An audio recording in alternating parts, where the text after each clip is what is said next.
దేవుని ప్రియమైన బిడ్డలారా, ప్రభువైన యేసుక్రీస్తు వారి నామంలో మీ అందరికీ నా హృదయపూర్వకమైన వందనాలు చెల్లిస్తున్నాను. మీడియా ద్వారా ఈ వాక్యాన్ని ఆలకిస్తున్న ప్రతి బిడ్డ కూడా నా హృదయపూర్వకమైన వందనాలు. ఈ సమయాన్ని దయచేసిన దేవాది దేవునికి కూడా లెక్కలేనని స్తుతులు కలుగునుగాక. ప్రియబిడ్డలారా, ఈరోజు దేవుని యొక్క వాక్యాంశము దేవుని యొక్క నివాసం. దేవుని యొక్క వాక్యం ఆలకించే ముందుగా చిన్న ప్రార్థన చేసుకుందాం. దేవుని పరిశుద్ధాత్మ సహాయాన్ని మనం కోరుకుందాం. పరిశుద్ధుడా, ప్రేమగల తండ్రి, ఘనమైన దైవమా, మీ నామంలో చేరున్నాం ప్రభువా. ఇద్దరు ముగ్గురు మీ నామంలో ఎక్కడ కూడి ఉందరో వారి మధ్య ఉందని సెలవిచ్చిన మా ప్రియ ప్రభువా, ఈ వాక్యాన్ని ఆలకిస్తున్న ప్రతి బిడ్డను ఇప్పుడే దర్శించండి అయ్యా. మీ స్వాధీనపరుచుకుని ఆయన మీరే మాతో మాట్లాడమని యేసుక్రీస్తు వారి నామంలో అడుగుచున్నాను తండ్రి, ఆమేన్. ప్రియబిడ్డలారా, దేవుని యొక్క నివాసం కోసం మనందరం తెలుసుకోవలసి ఉంది. మనందరికీ కూడా మన నివాసము ఈ భూమి మీద ఎక్కడ, ఏ స్థలంలో ఎవరు ఎక్కడ నివాసం చేస్తున్నారు అనేది మనకి బాగా తెలుసు.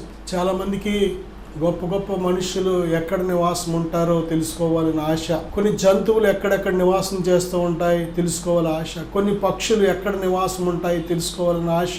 ప్రియబిడ్డలారా, అలాగే ఈరోజు మనందరికీ చాలా అవసరమైన సత్యం, వాక్యం ఏమిటంటే దేవుడు ఎక్కడ నివాసం ఉంటాడు.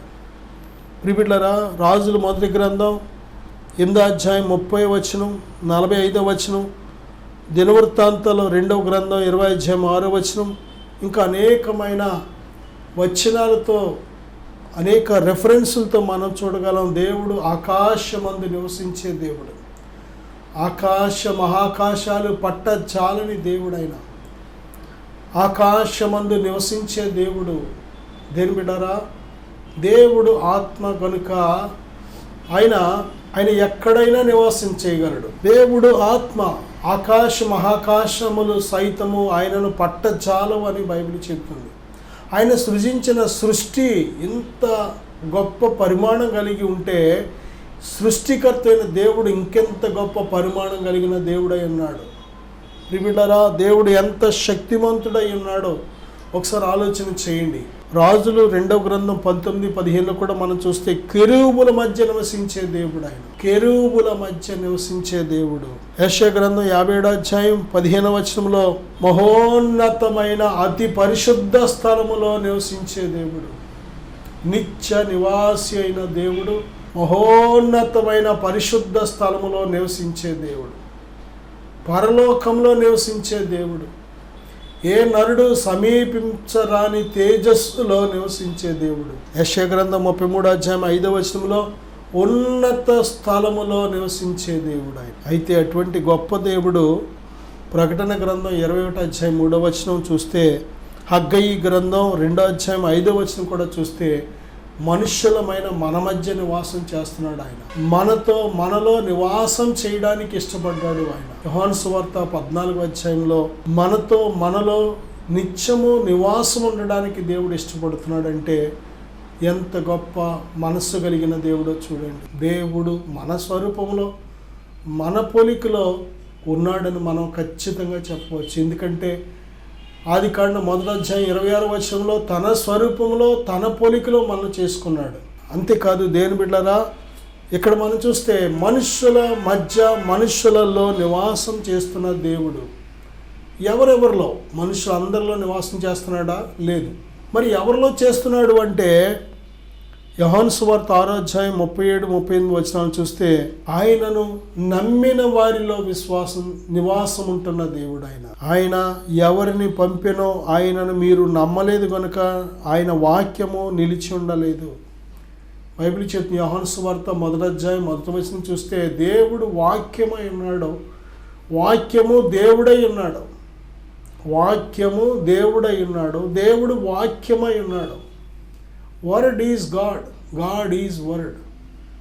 ప్రియబిడ్డలారా, ఆ యొక్క వాక్యమైన దేవుడు ఆయనను నమ్మితేనే, ప్రభువైన యేసుక్రీస్తునందు విశ్వాసం ఉంచితేనే ఆ వాక్యమైన దేవుడు వారిలో నివాసం చేస్తున్నాడు. విశ్వాసము లేకపోతే దేవుడు నీలో నివాసం చేయలేడు. యోహాను సువార్త 6వ అధ్యాయం 55-57 వచనం వరకు చూస్తే, నా శరీరము తిని నా రక్తము త్రాగువాడు, నా శరీరము తిని నా రక్తము త్రాగువాడు నిత్య జీవం గలవాడు అని ప్రభు చెప్తూ నా శరీరము నిజమైన ఆహారమును, నా రక్తము నిజమైన పానమునై ఉన్నది. నా శరీరము తిని నా రక్తము త్రాగువాడు నా యందును, నేను వాని యందును నిలిచియుందుము. జీవము గల తండ్రి నన్ను పంపెను గనుక నేను తండ్రి మూలముగా జీవించుచున్నట్టే నన్ను తినువాడును నా మూలముగా జీవించును. చూడండి, ప్రభువైన యేసుక్రీస్తు వారు దేవాది దేవుడు ఎవరిలో నివాసం ఉంటున్నాడు అంటే ఆయన శరీరము తిని ఆయన రక్తము త్రాగు వానిలో నివాసం ఉంటున్నాడు. ప్రభువైన యేసుక్రీస్తు వారి శరీరం రక్తం తినడానికి త్రాగడానికి ఎవరు పాత్రలు, ఎవరు యోగ్యులు అంటే యేసును రక్షకుడిగా అంగీకరించి ఎవరైతే నీటి బాప్తిసం పొందారో వారి పాపం క్షమించబడుతుంది. పాప క్షమాపణ నిమిత్తము నీటి చేత రక్షించబడిన తర్వాత దేవుడు వారిని తన పరిశుద్ధాత్మతో ముద్రిస్తున్నాడు. వారిని సంఘమనే ఆయన శరీరములో చేరుస్తున్నాడు. ఆ సంఘానికి ఇచ్చిన నాలుగు ప్రత్యేకమైన బాధ్యతలు ఏమిటంటే వాక్యం ధ్యానం చేయాలి, సహవాసంగా కూడుకోవాలి, ప్రార్థన చేయాలి, ఆయన శరీరము ఆయన రక్తంలో పాలు పంపులు పొందాలి. ఆయన శరీరము ఆయన రక్తము పాలు పంపులు పొందడానికి యోగ్యులైన ప్రతి ఒక్కరిలో ప్రభువైన యేసుక్రీస్తు వారు నివాసం ఉంటున్నారు, మర్చిపోవద్దు. అందుకే ప్రభువైన యేసుక్రీస్తు వారి శరీరం రక్తం తీసుకున్నప్పుడు అనాలోచితంగా ఉండకూడదు, అజ్ఞానంగా ఉండకూడదు, దేని ద్వారా తొందరపడి తీసుకోకూడదు. తీసుకునే ముందు మనలను మనం పరీక్ష చేసుకోవాలి. ఈ లోకంలో ఉన్నాము కనుక, మనుష్యులుగా ఉన్నాము కనుక, ఈ రక్త మాంసాలతో ఇంకా ఉన్నాం, ఈ శరీరాన్ని ఇంకా విడిచిపెట్టలేదు కనుక దేని బిడ్డారా ఈ లోకం మాలిన్యం ఏదైనా ఉంటే పూర్తిగా ఒప్పుకొని పశ్చాత్తాపడి విడిచిపెట్టి ప్రభువైన యేసుక్రీస్తు వారి శరీరం రక్తంలో పాలు పంపులు పొందాలి. దేని బిడ్డారా అలాగే యోహాను సువార్త 15:7 నా యందు నిలిచి ఉండుడి, మీ యందు నేనును నిలిచి ఉందును అంటున్నారు ప్రభువారు. తీగ ద్రాక్షవల్లిలో నిలిచి ఉంటేనే కానీ తనంతట తానే ఎలాగూ ఫలింపదో అలాగే నా యందు నిలిచి ఉంటేనే కానీ మీరును ఫలింపరు. ద్రాక్షవల్లిని నేను, తీగలు మీరు. ఎవడు నా యందు నిలిచి ఉండునో, నేను ఎవని యందు నిలిచి ఉందునో వాడు బహుగా ఫలించును. నాకు వేరుగా ఉండి మీరేమీ చేయలేరు. ప్రియబిడ్డా, దేవుడు ఎంత ప్రేమ కలిగిన దేవుడో, ఎంత శక్తివంతుడైన దేవుడో. ఆయన మనలో నివాసం ఉండడం అంటే అది సామాన్యమైన విషయం కాదు. మనము దేవుని కోసం, దేవుని మహోన్నతమైన శక్తి చేత జీవించడానికి ఆయన మనలో నివాసం చేస్తే మనం జీవించే ఆ జీవితమే దేని బిడ్డారు ఎంత మహోన్నతంగా ఉంటుందో తెలుసా? పాపాన్ని జయిస్తూ, లోకాన్ని జయిస్తూ, శోధన జయిస్తూ, శరీర సంబంధమైన క్రియలు స్వభావం జయిస్తూ దేవుని చిత్తములో జీవించడం అనేది సామాన్యమైన విషయం కాదు. చాలా గొప్ప, దేవుడు మెచ్చుకోదగిన విషయం, దేవుడు సంతోషించే విషయం. ఆయన పిల్లలు ఆయన అనుసరించడం ఎంత గొప్ప సంతోషకరమైన విషయమో. ఆయన అంటున్నారు కదా, నా యందు నిలిచి ఉండండి, మీ యందు నేనును నిలిచి ఉండును. నువ్వు దేవునిలో నిలిచి ఉంటేనే దేవుడు నీలో నిలిచి ఉంటాడు. సంసోను దేవునిలో లేడు కానీ అనుకుంటున్నాడు దేవుడు తనలో ఉన్నాడని. ఎలాగుంటాడు దేని బిడ్డారా? యోసేపు దేవుని కోసం నమ్మకస్తుడిగా దేవునిలో ఉన్నాడు, దేవుడు కూడా ఆయనలో ఉన్నాడు. శ్రమ వచ్చింది, నిందొచ్చింది, జైలు వచ్చింది, అయినా సరే, ఖైదులో ఉన్నా సరే, నింద వచ్చినా సరే, అవమానం వచ్చినా సరే తన దేవునిని విడిచిపెట్టలేదు. దేవునికి ఆయాసకరమైన పని ఏది చేయలేదు, దేవుణ్ణి దుఃఖపరిచే పని ఏది చేయలేదు. తన దేహము దేవుని దేవాలయమని దేవుణ్ణి గౌరవించాడు. దేవునికి భయపడి ఏ పాపము చేయకుండా దేవునికి ఇష్టడిగా బ్రతికాడు. దేవుడు విడిచిపెట్టలేదు. దేవుడు వానిలో ఉన్నాడు, యోసేపులో దేవుడు ఉన్నాడు. కాబట్టే సమయం వచ్చినప్పుడు యోసేపును ఎలా దేవుడు దీవించాడు అంటే ఒక గొప్ప అధికారిగా, ఐగుప్తు దేశానికి ఒక గొప్ప అధికారిగా దేవుడు నిలబెట్టాడు. దేని బిడ్డారా, దేవుడు మనలో ఉంటేనే, మనము దేవునిలో ఉన్నప్పుడే దేవుడు మనలో ఉంటాడు. ప్రియబిడ్డ, మోసపోవద్దు. నువ్వు దేవునిలో లేకుండా దేవుడు నీలో ఉన్నాడు అనుకుని మోసపోవద్దు. దేవుడు ఎప్పుడు ఉండడు అంటే నువ్వు ఆయన మాట ఆలకించినప్పుడు.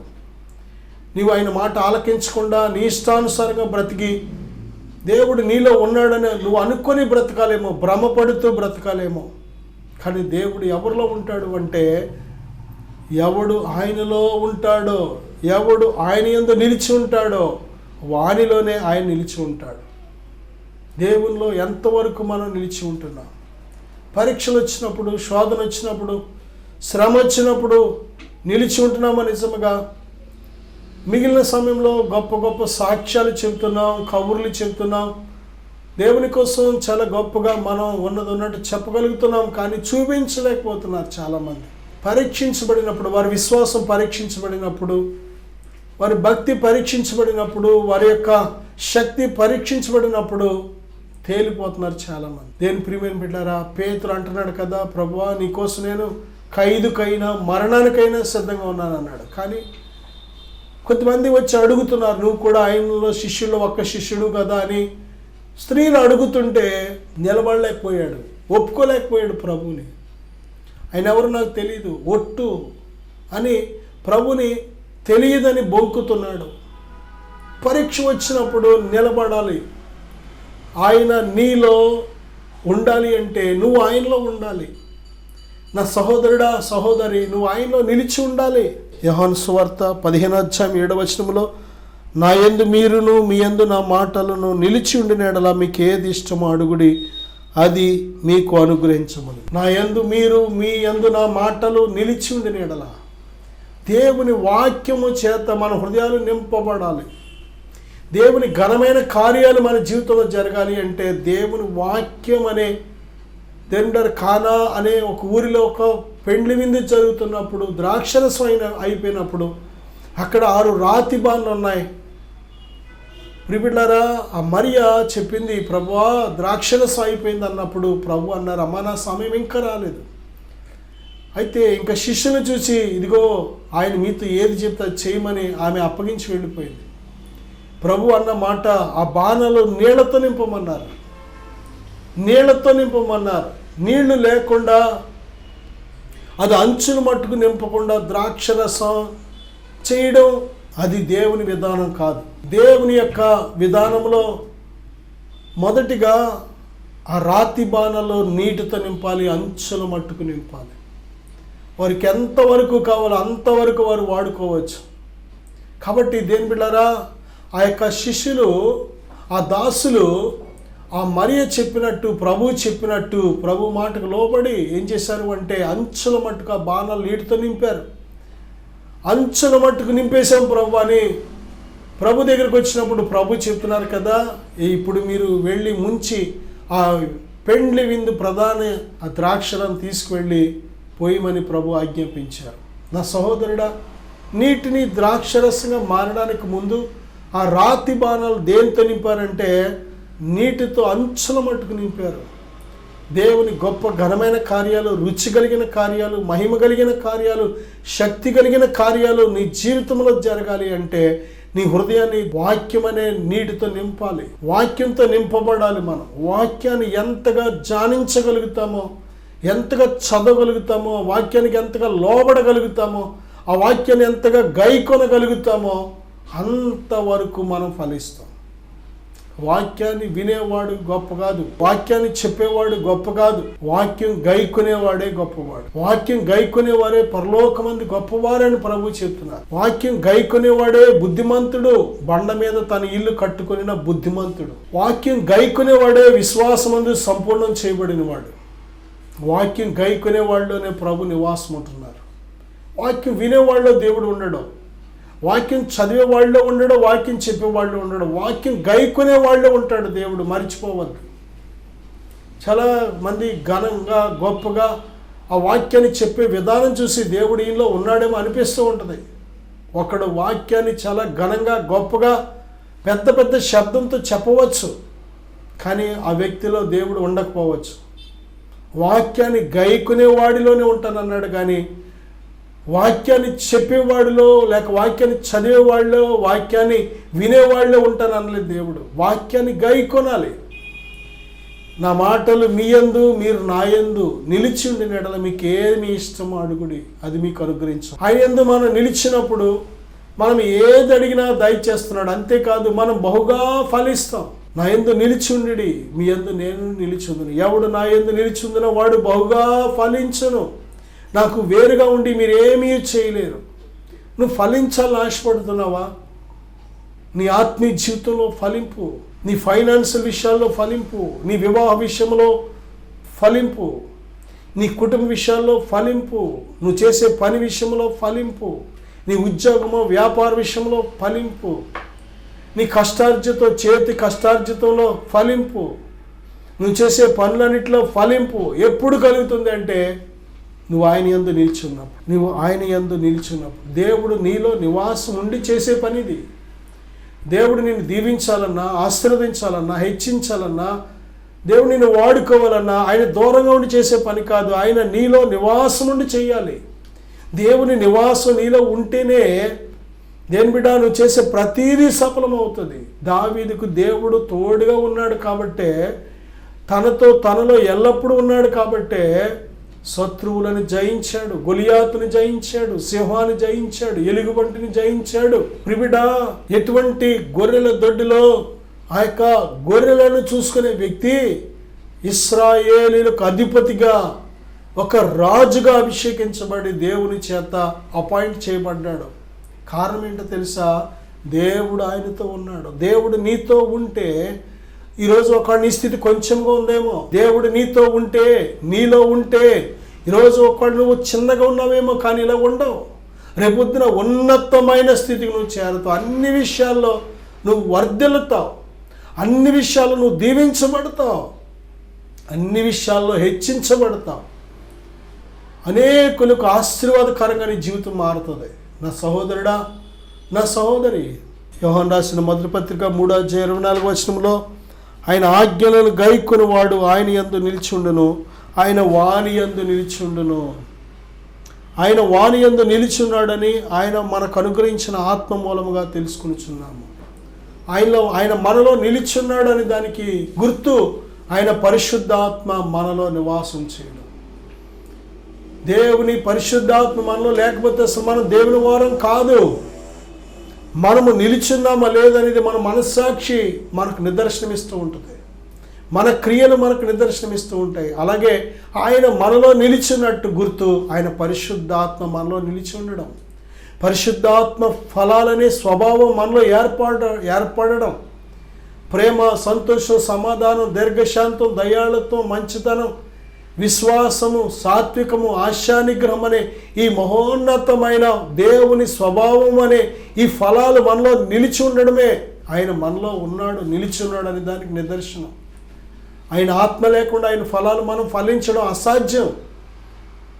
ఆయన ఫలాలు దేని బిడ్డారా, మనంతట మనం ఫలించే ఫలాలు కాదవి. మానవ ప్రేమ వేరు, దేవుని ప్రేమ వేరు. మానవ ప్రేమ, మానవ శక్తి, మానవ జ్ఞానము, మానవుని తలాంతులు అన్నీ లిమిటెడ్. కానీ దేవుని ప్రేమ, దేవుని శక్తి, దేవుని యొక్క సమస్తము కూడా అన్లిమిటెడ్. అవి మన శక్తికి మించినవి అవి. కాబట్టి పరిశుద్ధాత్మ యొక్క స్వభావము నీలో ఏలుబడి చేస్తుందంటే పరిశుద్ధాత్ముడు నీలో ఉన్నాడని అర్థం. దాని అర్థం ఏమిటంటే దేవుడు నీలో నిలిచి ఉన్నాడు అనేదానికి నిదర్శనం. తన పరిశుద్ధాత్మ ద్వారా మనను నింపుతున్నాడు. యోహాను రాసిన మొదటి పత్రిక 4:10-13 వరకు మనం చూస్తే, మనము ఒకరినొకడు ప్రేమించిన ఎడల, చూడండి దేని బిడ్డారా, ఏ మానవుడును దేవుని ఎప్పుడునూ చూచి ఉండలేదు. మనం ఒకరినొకడు ప్రేమించిన ఎడల దేవుడు మన యందు నిలిచి ఉండును, ఆయన ప్రేమ మన యందు సంపూర్ణమగును. దీనివల్ల మనము ఆయన యందు నిలిచి ఉన్నామనియు ఆయన మన యందు ఉన్నాడనియు తెలుసుకొనుచున్నాము. ఎలయనగా ఆయన మనకు తన ఆత్మలో పాలు దయచేసి ఉన్నాడు. దేవుని ఆత్మ మనలో ఉన్నారు అని దాని నిదర్శనం ప్రేమ. దేవుడు ప్రేమ స్వరూపి, దేవుడు ప్రేమే ఉన్నాడు. ప్రేమ యందు నిలిచుండువాడు ఆయన యందు నిలిచున్నాడు, ఆయన వాని యందు నిలిచున్నాడు. మన సహోదరులను మనం ప్రేమించాలి. ప్రభువైన యేసుక్రీస్తు వారు నేర్పిన ఒక పాఠము, మన సహోదరులను మనం ప్రేమించాలి, ఒకరినొకరు మనం ప్రేమించాలి, మన పొరుగు వారిని మనం ప్రేమించాలి. నా పొరుగువాడు ఎవరు ప్రభు అని అంటే ప్రభు ఉపమానం కూడా చెప్పారు. దొంగల చేతిలో చిక్కబడిన ఆ యొక్క వ్యక్తి, ఆ వ్యక్తి ముందు యాజకుడు వెళ్ళాడు, సమరయుడు వెళ్ళాడు. ప్రిబిళ్ళారా, ఎంతోమంది వెళ్ళారు, కానీ ఎవరు సహాయం చేశారంటే సమరయుడు సహాయం చేశాడు, పరిసయుడు సహాయం చేయలేకపోయాడు, యాజకుడు సహాయం చేయలేకపోయాడు. ఈ లోకంలో ఎంతోమంది ప్రియులారా ఉన్నారు అని చెప్పుకోవడానికే, కానీ అవసరత వచ్చినప్పుడు ఏమాత్రము కూడా ఉపయోగపడని వారు ఉంటూ ఉంటారు. చాలామంది మనకు వాళ్ళు తెలియదు కదా, మనకు వాళ్ళు ఎలా ఉపయోగపడతారు అనుకుంటూ ఉంటాం, లేకపోతే మనకు వారు శత్రువులు కదా ఎలా మనకు ఉపయోగపడతారు అనుకుంటూ ఉంటాం. కానీ వారిలో దేవుని ప్రేమ ఉండడం వల్ల, దేవుడు వారిలో ఉండడం వల్ల మంచి సమరయుడిగా వచ్చి వారు మనకి మంచి పరిచయం చేస్తూ ఉంటారు. మనం కూడా ఇతరులకి మంచి సమరయుడిగా ఉండేవారిగా ఉండాలి, మన పొరుగు వారిని ప్రేమించేవారిగా ఉండాలి. ప్రేమ దేవుని మూలంగా కలుగుతుంది. ప్రేమించు ప్రతివాడు దేవుని మూలముగా పుట్టి ఉన్నాడని బైబిల్ చెప్తుంది. ప్రేమ దేవుని మూలంగా పుడుతుంది. ఆయనే మొదట మనల్ని ప్రేమించాడు కనుక మనం ఇతరులను ప్రేమించగలుగుతున్నాం. ప్రేమ లేనివాడు ఆయన వాడు కాడు. నా సహోదరుడా సహోదరి, యోహను రాసిన మొదటి పత్రిక 4వ అధ్యాయం 15-16 వచనాలు చూసినట్లయితే, యేసే దేవుని కుమారుడని ఎవడు ఒప్పుకొనునో వానిలో దేవుడు నిలిచి ఉన్నాడు, వాడు దేవుని యందున్నాడు. ప్రియులారా, ప్రభువైన యేసుక్రీస్తు వారు ఆయన దేవుని కుమారుడని నువ్వు ఎంతవరకు తెలుసుకున్నావు? ఎంతవరకు నువ్వు నమ్మగలుగుతున్నావు? ఎంతవరకు ఈ సత్యాన్ని ఒప్పుకోగలుగుతున్నావు? ప్రియుడ, దేవుడు మనలో ఉన్నాడు అనే దానికి ఒక నిదర్శనం ఈ సత్యాన్ని గ్రహించినట్లయితే, ఆయన నీలోకి వచ్చి నీకు బయలుపరిస్తేనే కానీ ఈ సత్యం తెలియదు కనుక ఈ సత్యాన్ని నువ్వు నోటితో ఒప్పుకోగలుగుతున్నావు అంటే హృదయంలో గ్రహించావని అర్థం. యేసు దేవుని కుమారుడనే ఈ సత్యాన్ని నువ్వు హృదయంలో దేవుని చేత బోధించబడ్డావు కాబట్టి ప్రియుడ, ఈ సత్యాన్ని బట్టి ఒప్పుకొనుట ద్వారా దేవుడు నీలో ఉన్నాడనే దానికి ఒక చక్కటి నిదర్శనం. కొరింథీయులకు రాసిన 2వ పత్రిక 13వ అధ్యాయం 5వ వచనంలో, మీరు విశ్వాసం గలవారై ఉన్నారో లేదో మిమ్మును మీరే శోధించుకొని చూసుకొనుడి, మిమ్మును మీరే పరీక్షించుకొనుడి. మీరు భ్రష్టులు కాని ఎడల యేసుక్రీస్తు మీలో ఉన్నాడని మిమ్మును గురించి మీరే ఎరుగరా? దేని బిడ్డారా, ఒక చక్కటి పరీక్ష మనకు. దేవుడు ఎవరిలో ఉంటున్నాడు, ఎవరిలో నివాసం చేస్తున్నాడంటే, ఎవరైతే భ్రష్టులు కాకుండా ఉన్నారో, ఎవరైతే భ్రష్ట జీవితాన్ని జీవించకుండా ఉన్నారో వారిలో దేవుడు ఉన్నాడు. ఒకడు ఎక్కడైనా భ్రష్ట జీవితం నీలో ఉందా? దేవుడు నీలో లేనట్టే. భ్రష్టుడు అయిపోయావా? కడవరి దినాల్లో రోమపత్రిక 1వ అధ్యాయంలో మరి భ్రష్టులు తయారవుతున్నారు. భ్రష్ట జీవితం నీలో ఉన్నట్లయితే దేవుడు నీలో ఉండలేడు. మనము భ్రష్టులు కాని ఎడల ప్రభు మనలో నివాసం ఉంటున్నారు. ఎంత గొప్ప సత్యం ఇది! ఎఫెసీ పత్రిక 3వ అధ్యాయం 16వ వచనంలో ఆయన మన హృదయంలో విశ్వాసము ద్వారా నివాసం ఉంటుంది. కొరింథీయులకు రాసిన మొదటి పత్రిక 3వ అధ్యాయం 16-17 వరకు చూస్తే, మన దేహము దేవుని ఆలయం, దేవుని ఆత్మ మనలో నివాసం ఉంటున్నారు. దేవుని యొక్క నివాసము, దేవుని యొక్క నివాస యోగ్యంగా దేవుడు మన దేహాన్ని ఎన్నుకున్నాడు కనుక, కోరుకున్నాడు కనుక ఈ దేహాన్ని దేవుని దేవాలయంగానే మనం చూడాలి. ఈ దేహంతో ఎటువంటి శరీర సంబంధమైన క్రియలు మనం చేసినట్లయితే దేవుడు ఈ దేహంలో నివాసం చేయలేడు. ఈ దేవుని దేవాలయముగా ఉన్న ఈ దేహాన్ని దొంగల గుహగా మార్చకూడదు. అంటే సాతాను ప్రేరేపించే పాప పనులకు ఏమాత్రం చోటు ఇవ్వకూడదు. దేవుని నివాసం నువ్వే. నా సహోదరుడా, దేవుడు నీలో నివాసం ఉంటున్నాడా లేదా అనే దానికి ఇప్పటి వరకు మనం నేర్చుకున్న అనేక విషయాలు, వీటిని బట్టి మనల్ని మనం పరిశీలన చేసుకోవచ్చు. దేవుడు నీలో ఉన్నాడా లేదా? చిన్న ప్రార్థన చేద్దాం, కళ్ళు మూసుకుందాం, విశ్వాసంతో ఎక్కివిద్దాం. పరిశుద్ధుడా, మా దేహము మీరు నివసించే దేవాలయం నాయన. ప్రభువా, మహోన్నతమైన పరిశుద్ధ స్థలంలో నివసించే దేవుడు, పరలోకములో నివసించే దేవుడు, ఏ నరుడు సమీపించడాని తేజస్సులో నివసిస్తున్న దేవుడు నాయన, కెరూబుల మధ్య నివసిస్తున్న దేవుడు, ఆకాశమందు ఆసీనుడైన దేవుడవు, ఇంత గొప్ప దేవుడవు నాయన. ఈ మట్టి దేహాల్లో, ఈ మట్టి ఘట్టాల్లో నివాసం చేయడానికి మీరు మమ్మలను ఏర్పాటు చేసుకొని పిలుచుకొని నాయన సిద్ధపరుచుకున్నందుకు వందనాలు ప్రభా. మా దేహము మీరు నివసించే దేవాలయం, మా హృదయాలు మీరు నివసిస్తున్న గదులు తండ్రి నాయన. మీరు నివాసం చేయడానికి యోగ్యమైన దేహాలుగా యోగ్యమైన హృదయాలుగా ఉండటకు సహాయం దయచేయండి. ఇంకా ఎవరైతే ప్రభువా ఎవరు ఈ దేహంతో ఎటువంటి మీకు ఆయాసకరమైన పనులు చేస్తున్నారో వాటి ఇప్పుడే విడిచిపెట్టి నాయన ఈ సత్యాన్ని తెలుసుకొని మీరు నివసించే దేవాలయంగా వారు సజీవయాగంగా వారు సమర్పించుకొని మీకోసం జీవించుటకు సహాయం దయచేయండి. ఈ వాక్యాన్ని ఆలకించి ప్రార్థన ఏకీవిస్తున్న ప్రతి బిడ్డను మీ నామములో దీవిస్తున్నాను ప్రభువా.